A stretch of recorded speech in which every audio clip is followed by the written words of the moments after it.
audience, I was completely blown away by Deus Ex when I first played it in 2000. Never before had I played a game that did so much and did it all so brilliantly. It delivered a game experience that even now, in a world of million-dollar budgets and 1,000-person dev teams, few games even come close to. So imagine my surprise when I met the man who voiced the game's main character, JC Denton, sitting around a barbecue in Frankston, in Melbourne's Outer East. When I first discovered that, I thought, wow, this guy must have a hell of a story to tell. And it's the story we're going to hear right now. He's gone by many names. To a generation of young girls, he was Jake Summers. To a generation of old gamers, he's JC and Paul Denton. And to me, he's my mate, Jay. Please make welcome, J. Anthony Franke.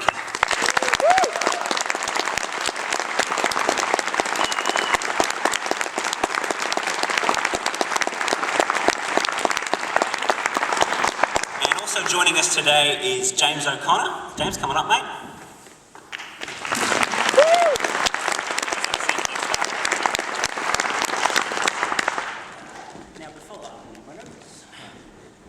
Before we start rolling, James, you want to give yourself just a little bit of context? Yep, I should. There's not the crazy ringing. Yeah, I should explain who I am. I'm not just some jerk who walked in.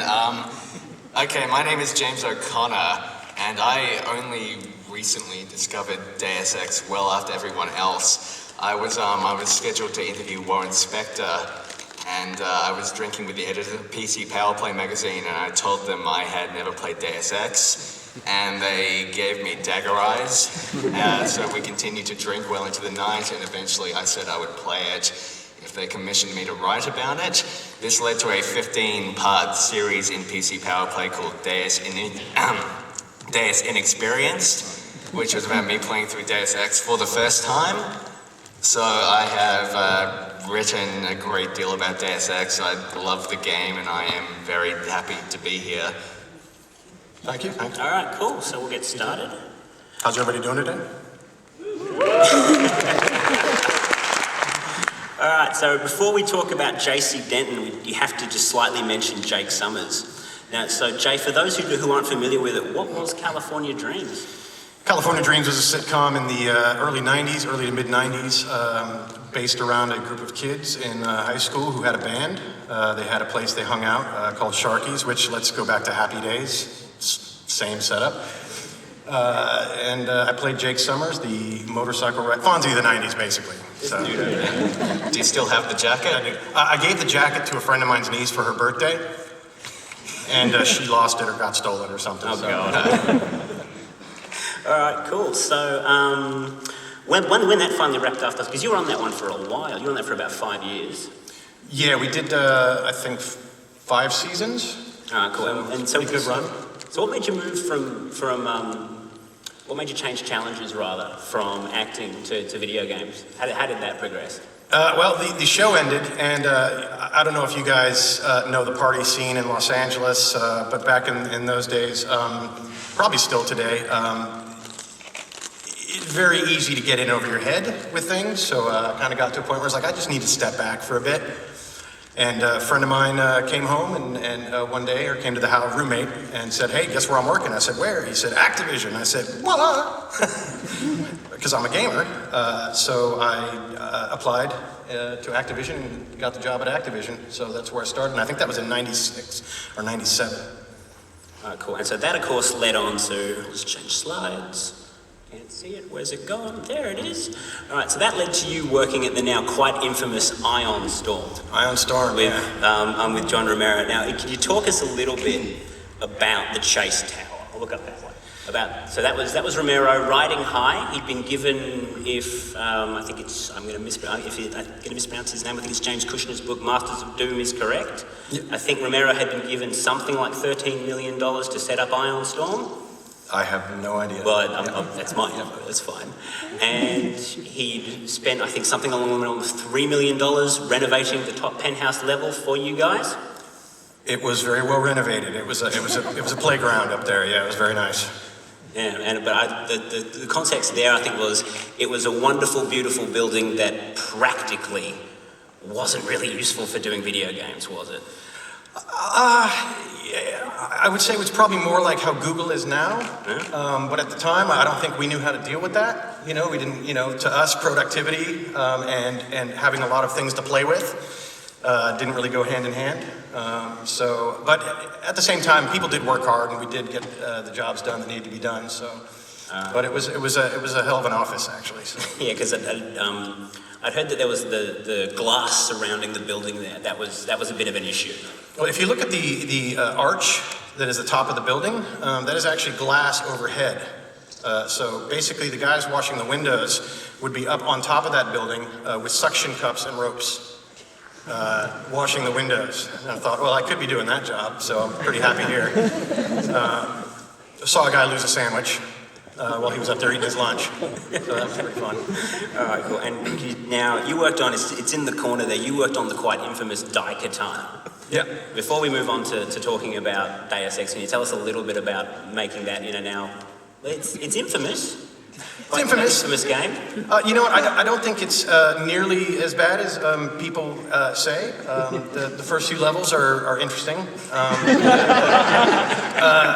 But after that, it's actually bugs flying around. Yeah, the mosquitoes and the frogs. But it was actually a good game. It was decent, and the only problem was that I saw the AI was a little rough, and it was kind of a new technology in the day, and also the engine was a little bit dated by the time we were finished. But other than that, it really wasn't that bad. It's not, if you can get it cheap, check it out. It was quite ambitious. Yeah, very ideas. Yes, it was very ambitious for its time, especially. Yeah. All right, cool. So we'll move along. Beautiful. Now, so how did you go from working in Dallas to working out at, I think it was Ion Storm, Austin? Because, well, we had Ion Storm in Dallas and we had Ion Storm in Austin. So basically when they asked me to be the QA project lead on Deus Ex, I did it from Dallas, but then when we came down to the crunch time, you know, that small window of time where the game has to be finished or else, a bunch of us went down to Austin, which is a beautiful city, by the way. I don't like much of Texas, but Austin is awesome. So, yeah.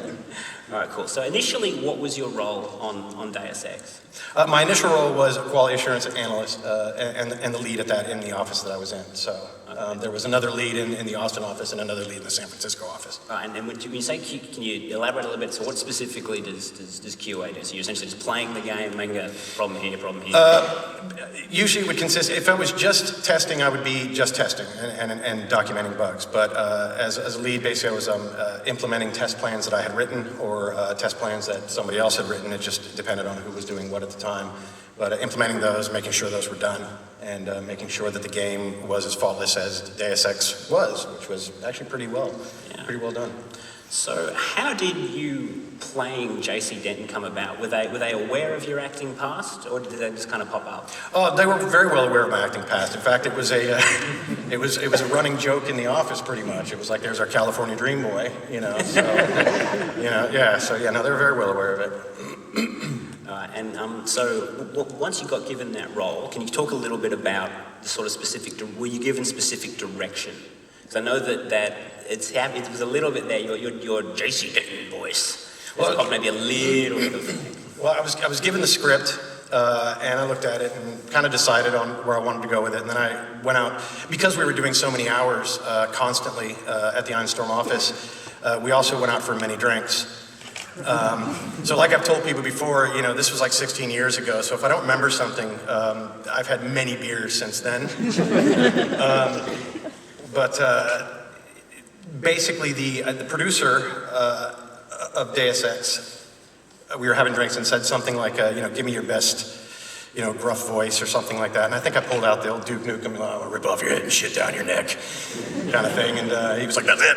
So that's where that came from. And then, the rest of it was pretty much up to me. All right, cool.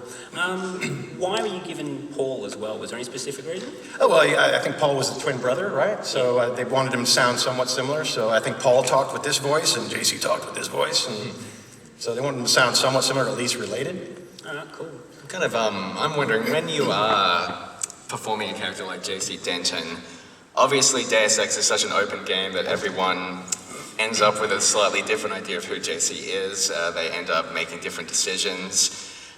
When you're performing a character like that, does that sort of influence how you're performing him? The idea that everyone's going to understand him differently, everybody's going to come to a different idea of who he is. Did that kind of go through your head while you were... I mean, basically that's one of the great things about Deus Ex was it allowed people to interpret how they were going to play it themselves. It allowed people to see JC as themselves as well, you know, because there was no other game really at the time where you could modify yourself the way you wanted and play the game how you wanted to play it. Yeah. So as far as I was concerned, there were times where I played it the way that I felt JC would have played it, but as, you know, a quality assurance analyst, I had to play it in the ways that I wouldn't see JC playing it. So or maybe a way I'd see Paul playing, or maybe I'd see the way I'd see Peter playing it, or, you know, whatever. Badly, yeah. Yep. It's kind of felt like JC Denton is a character who seems sort of at odds with his own humanity. There's so much about augmentation in this game, and he's sort of part cyborg. Now, when we were talking before, you said that there's a sort of cynicism to the character that you had in your performance. What were you sort of thinking of when you were doing all of this? Were you imagining that he had this sort of internal theory about his own humanity and that sort of thing? Did that factor in? I was thinking that JC had been doing this kind of thing for so long that nothing fazed him. There was no conspiracy that would faze JC Denton. You know, it was just like, all right, another crazy conspiracy. I'm going to deal with it, and I'm going to go to Hong Kong or wherever, and he would just deal with it, and that would be it. I didn't see him as an emotional character. He was just a guy that, yes, I'm at odds with the fact that I'm part machine, part man, but at the same time, I've seen all this before. Yeah. So. Okay, so there's sort of that's almost like a mechanical attitude, the idea that he just goes in and sorts out situations. Very much so. I mean, if you look at like the Terminator, it was like, I've got a job to do. Yeah. Beep, beep, beep, beep, beep, you know, so, and that was pretty much it. Yep. You know, and that's kind of how I saw it, yes. So. Right, All right, cool. So, where are we here? All right, so Jay, when you were working on this game, at what point were you aware that this was something special? Because I know a lot of the time so I've read, when you're in development on a game, you know that this is not going to be great, you know, in very, very early on. But what was the case when you were first looking at Deus Ex? Did you know, hang on a second, there's something else going on here? I think at the very beginning, my first impression was like, okay, this isn't the controls and the UI doesn't run as smoothly as, say, like a Quake or a Quake 2 or whatever. But I think basically once I started augmenting myself, and I think the first time that I went through a mission with a certain set of augs, and then the second time I went through that same mission with a completely different set and was able to complete it in a completely different way, but made it no more easier. Neither aug set made it any more easier than the other. I think right there I was kind of like, okay, there's something going on here. There's something special about this. And then once I really started playing it and really started delving into what the game was, it's like, okay, this game allows you to be you in a game as opposed to, you know, the standard protagonist, you know. So anyway. Yeah, cool. Yep. Cool. All right, so they brought you back a couple of years later. Yes, I did. For Deus Ex Invisible War. Did anybody play it? Yeah. Oh, wow. I didn't. So what was your role? How were you involved in this one, mate? I think it was just on the voice side, or did you have any kind of technical? No, I got a call. I was back in California, and I got a call saying, hey, you want to reprise JC in Invisible War? And I said, you know, sure. So I think they came out and they rented a studio, and I went in and did a couple hours of work. And then I think when the game came out, I'm pretty much a PC gamer my whole life. I don't really get into the consoles a lot. It came out on the console, so I just never really got a chance. And then I think I played it on the Xbox. That was my first experience with Deus Ex. And years later, when I met Warren Spector, I admitted to him I haven't played Deus Ex yet, but I have played the sequel. And he leaned in, looked me in the eyes, and said, "I'm sorry about that." So he's aware. yeah. All right, cool. All right, so let's talk a little bit about sort of, you know, the legacy of Deus Ex. All right, so first of all, we'll talk a little bit about Human Revolution there. Yep. What did you guys make of it, and do you think it lived up to the legacy? I think it lived up to the legacy very well. I did play it, and I did have a problem at first, and that was AUG set that I had chosen, I got to a certain point where there was this room, this round room that was all this electricity going around or something, and I just could, with the AUG set that I had, I just could not beat the boss. Could not, what's for the life of me, and I went and Googled it, because, that's what you do these days.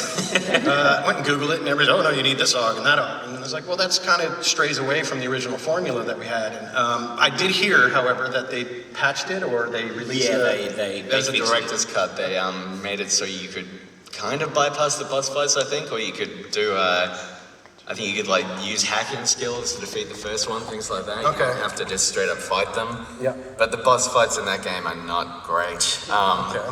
I beat the second boss in that game only by utilizing a glitch, as I recall. I made her freeze on the spot and then shot her in the head 30 times. Yeah. Yeah, I did that. That happened to me as well. And she's not moving. I think they outsource the boss fights in Human Revolution. They had another developer working on those, which is Someone who why. didn't know anything about Deus Ex was outsourced. Yeah. What's that? Yes, I'd heard that as well. Yeah, someone who knew nothing about Deus Ex was outsourced to do the boss fights. Yeah, which is why Nice. they're utterly incongruous in what is otherwise, I feel, a game that very much does continue on the Deus Ex legacy. Yeah. But no, it looked good, it felt good, and the dude sounded familiar. But it definitely wasn't me. We were talking about this a little bit before. It was sort of a combination of J.C. Denton and Christian Bale's Batman. Yes. I'm the damn Batman. And now we'll touch on this a little briefly, because I know I don't think anyone on the table here has actually played it, but we'll talk a little bit about the Nameless mod. Have you guys heard of that one? The which? This one here, the Nameless mod. What it is now, I think for me I'm bringing it up because for me it's a testament to Deus Ex, because it's a mod, it's it uses the Deus Ex engine, it's a completely new story, but it's a complete game, made by fans more or less, I guess, in their spare time. It's completely voice acted, and it's about 30 more hours of Deus Ex gameplay. So if you ever loved the original Deus Ex, I'd suggest finding that one. Did anybody here have anything to do with that? Has anyone played it? Was it good? Verdicts? Fantastic. Oh, There you go. We'll check it. Where do I get it? It's online, man. Oh, sweet. Google that. Google. All right. All right, so guys, why do you think Deus Ex is so well regarded all these years later? Because it's now, it's 16 years later since you first worked on it, and people are still talking about it. I'm surprised as many people showed up. Thanks for coming. Go ahead, you can feel that one first. Well, that's a huge question, really. Deus Ex, I feel a lot of games talk about giving you choice. Deus Ex, it really feels like you can play that game any way you choose. I don't know, I was constantly changing my approach in that game. If I could get through a section without violence, it felt like such a huge accomplishment, because I otherwise played like a bit of a psychopath for most of Deus Ex. As you do. I intended to go non-violent, but I think within the first hour I had killed about 20 people, several of them with a rocket launcher. So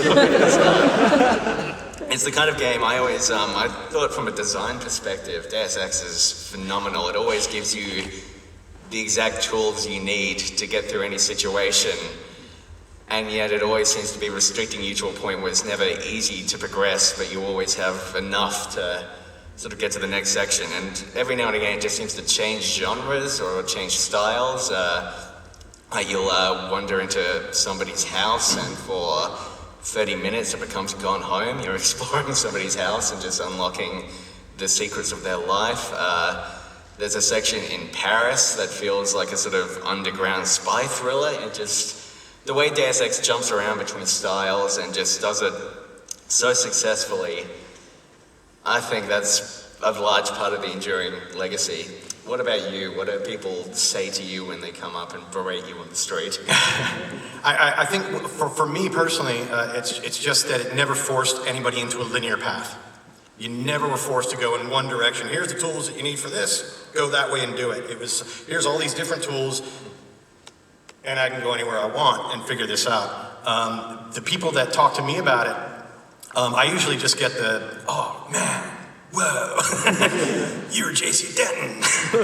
That was pretty much Mario. Yeah. Denton himself is a big part of why this game continued to be so popular. I know in my head, I always pictured JC as a man who, throughout the course of the game, starts to come to terms with his own humanity and starts to feel in greater depth the destruction that is sort of happening around him, and that by the time you get to the ending and you have to make one of three choices, that is the most agonizingly difficult choice I think I've ever actually encountered at the end of a game. I ended up merging with the AI, which I think a lot of people did, but yeah, which choice did you make when you played the Deus Ex During? Well, I had to make all three of them because I was testing it.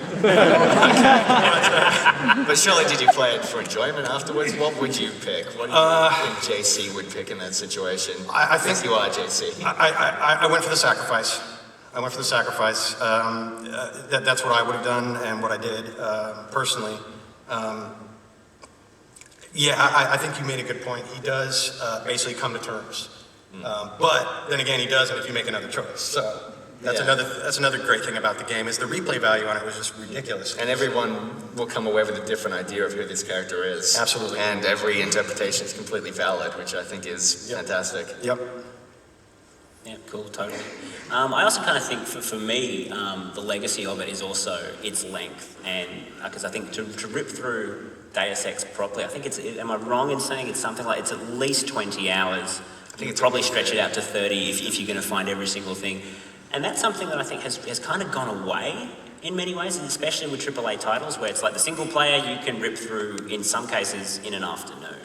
Yeah, with when we were doing the actual testing, we had to split it up. Yeah. You're testing this part. We had cheats, of course, to get you to a certain area, get you to certain hogs that you would have had by that time. We had to split it up among people because if we had a day cycle where we had to, we were in crunch time and we had to have a build that was ready to go for the next day, there's no way one person could have done it in that day that it took. So I played the game over 15 months because that's sort of how the column ended up going, and that was a really interesting experience. Coming back to Deus Ex, it always felt really familiar, and I felt happy to go back there. Usually if I'm not playing a game after the first fortnight, I'm done with it, but this one, it was always a pleasure to come back to, and it really, you get a sense of, the game almost feels divided up into episodes, the way it will change styles and the way you can change your approach, and I think it works really well as a longer game. I typically don't like games that are longer than about 10 hours because I'm a reviewer and it's a pain. But yeah, Deus Ex, good game. Yep. All right. Does anyone here like Deus Ex? Yes, okay. Excellent. All right, so Jay, we'll talk a little bit about what you've been doing since. So first of all, how did you end up in Melbourne, man? I married an Australian lady named Tracy. So it was either live there or here. I'm adventurous. So I decided Australia would be good. All right, cool, man. So came out here and moved to Frankston. Why is that funny? Look, Frankston's not bad. There's an area out in front of the train station that Wild West on Friday and Saturday nights, but other than that, it's not bad. The area I live in is pretty nice. Woo, not bad. Yeah. So that It's picture, decent. the picture on the right there, is that you as you were getting off the plane, dressed up for Australia? Yes, yeah. That's me getting ready for my stint here in Australia. Yep. I will have been here. I know I have been here 6 years as of October 28th. So the picture in the middle is me actually at Ion Storm. I'm not sure if I'm playing Deus Ex, Anachronox. What was the other one? Daikatana or Quake 3. Daikatana. I might have been playing Quake 3, which I'm not sure what I'm playing there. And the other picture is just... Well, that's a fill-in picture because I didn't have what you were Pete up thought to was right funny. now. What I'm doing now basically is I'm teaching conservation land management to basically certificate 2 and 3. So basically rangering skills, sort of. So that's kind of what I'm doing now. All right, cool. But you've still got your hand in gaming a little bit. I think you were telling me you were involved in Mass Effect a little bit. If you get the EA's Mass Effect on the mobile, I did the voice of the main character, Randall Esno. So if you get that and check that out, it's a pretty decent little game as well. Decent, yeah. Yeah, I saw a little bit of a gameplay video while I was sort of preparing for this. You're not quite in full on, yeah. A little different. You know, Yeah. there's a little bit of gravel in there. Yeah, try to be a little bit different. But. All right, cool. You still gaming? You still firing up the old TC? I do. I fired up a Shadow of Mordor the other day. That was pretty decent as well. Decent? No, actually, it's really good. I do like it a lot, actually. It's very repetitive, but in its repetitiveness, it's pretty awesome. What else? Still play EverQuest. Wow. Still play EverQuest. 15 years, almost 16 years later, still playing that game. I did take a break. I would say probably about a 10-year break, but I went back to it last year and kind of went, why did I stop playing this? This is awesome. It kind of beats the pants out of any other MMORPG out there, so as far as I'm concerned. But let me think if there's anything else. I haven't done the Minecraft yet. Yeah, Minecraft's pretty good. Okay, all right. I'll have to check it out. All right, cool. Now, guys, that pretty much brings us to the Q&A part of today. How are we doing for time? Holy shit! We've ripped through it. So, yeah, people are getting early lunch. So I believe there are microphones there and there. James, did you want to start off with any questions? If not, we'll start taking them from the audience. I think we can jump straight in. Does anyone else have the Deus Ex music stuck in their head right now? Yeah. Does anyone else confuse the Deus Ex music with the theme song to the old X-Men cartoon in their head all the time? They're interchangeable. It's the same song. Let's throw it out there, I think. Okay. People throw it out there. Here comes someone over here. The gentleman in the white t-shirt. Fire away, mate. Hey, just a quick question.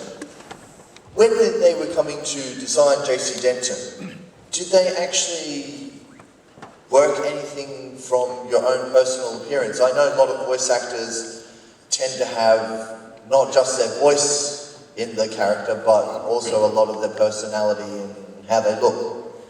I think at one point, I don't think at the very beginning, but I think at one point you were able to customize your looks a little bit. But I think at the one point he did have a static look. Whether they base that on me or not, I don't think they were going to tell me, because it might have gone to my head, I don't know, but, or I might have been able to sue them later. No, I don't think they did, but hey, who knows? Sure, yeah, they did. Yeah, definitely. They didn't have any, like, cybernetic parts or anything? They didn't... Not that well, wait a minute. No, I don't. Yeah, actually, when I was doing research for this, I actually discovered that initially they were going to make gender a choice. But they then actually discovered that, this is me extrapolating a little bit, I think it was beyond sort of technical capability at the time. Like if they'd made it gender, she would have been, the same sort of big stocky build. I think they would have had to have re-recorded all the dialogue. So I don't think that They did in Invisible War, you have the option. You can play a woman in the sequel. Oh, hooray. Yeah, which is just about, that's, one of the few things that game did well, I think. Yeah, as it was with the 14,000 lines of dialogue, I think 11,000 of them being Pauls and JCs, I don't think they were going to make a choice of sex an option, because that just would have been... I remember it was in the initial concept there. Yeah, it would have been absolute insanity. It took us weeks just to get down JC's dialogue, much less everybody else's. Fair enough. Yep. My pleasure, thank you. All right, over here. You were close to the development team inside Iron Storm, and how long did it take for them to come up with the original concept for Deus Ex, and what was actually the original concept, and then what's the actual final cut that we play? To my knowledge, I have no idea. This would probably be something you would know, because you've done some writing about it and interviewed Warren. I think Warren had been interviewing him about Epic Mickey, so he didn't speak so much. Although that is interesting, because when we saw that original picture on the screen, the original sort of pitch documents, it looked very different to how it turned out. So, I don't know, were you involved that early on at the initial? No. By the time it got to us in Dallas, it was, I'd say a working alpha. Yeah. So the ideas were already there. I think it had been something, I'm trying to pull up old conversations. Like I said, many beers since then. I think it was something that Warren had been working out in his head for years and finally turned it into a game. But I can't tell you that for certain, so. Yeah, and I can't tell you off the top of my head either, but again, mate, there is so much out there online. I think the answer to this has to be Google it. There is plenty out there. I've got some links somewhere. Yeah, there are find, but Deus Ex wikis and all kinds of stuff that might have that info. There's a lot of that info's out there, mate. But thank you. Thank you. And, we'll jump back to here. Sure. Just a question. I was curious, did you do any other voice acting work on the other Untitled titles, like Anachronox or Daikatana?